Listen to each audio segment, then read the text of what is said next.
Daniel, le père et son fils, Levi, sont dans le salon un soir d'orage. Levi est assis sur le tapis, construisant une maquette de bateau avec des cubes.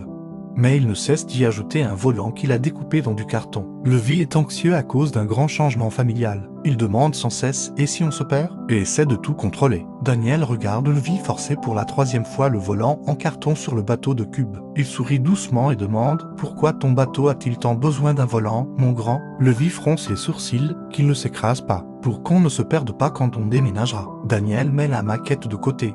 Ouvre la Bible à la Genèse 6 et lis doucement « Fais-toi une arche de bois de goffet. Tu disposeras cette arche en pièces, et tu l'enduiras de poids en dedans et en dehors. Fais une pause. » Levi, as-tu entendu Dieu dire à Noé de construire un gouvernail, une voile, un volant? Levi secoue la tête. Dieu a donné à Noé chaque mesure, chaque planche, chaque détail. Sauf une chose, le contrôle. Le travail de Noé n'était pas de diriger l'arche. Son travail était d'obéir, d'entrer, de fermer la porte et de faire confiance. C'est Dieu qui a barré à travers la tempête. Daniel prend la maquette de Levi, retire doucement le volant en carton. Tu vois, il flotte toujours. Et quand la vraie tempête est venue, l'arche n'avait pas besoin de volant. Elle avait besoin de foi. Il serre Levi contre lui, fait peur. Mais ce n'est pas nous qui dirigeons ce bateau, c'est Jésus. Notre travail est de faire confiance, d'obéir et de rester dans le bateau. Levi regarde l'arche de cube sans volant, puis son père. Alors, je n'ai pas à avoir peur, tu peux avoir un peu peur, murmure Daniel. Mais tu n'as pas à diriger. Accroche-toi simplement à celui qui connaît déjà le chemin. Le lendemain matin, la pluie a cessé. Levi prend son animal en peluche préféré et dit doucement « Jésus, c'est toi qui diriges. Je vais juste m'asseoir avec toi. » L'endroit le plus sûr dans n'importe quelle tempête n'est pas celui qui a le meilleur volant. C'est l'endroit à l'intérieur du bateau où Dieu a dit « Entre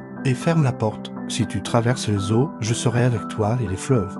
Ils ne te submergeront point. » Isaïe 3h2. Pour l'enfant qui s'efforce de conduire un bateau qui n'a jamais été destiné à être conduit, et pour le parent à la barre, qui essaie de tracer la route dans des eaux incertaines, vous n'avez pas non plus à diriger. La vraie paix ne se trouve pas en tenant la carte, mais en faisant confiance au guide. Rappelez-vous, de petits yeux vous regardent. Ils apprennent à faire confiance en vous voyant lâcher le volant.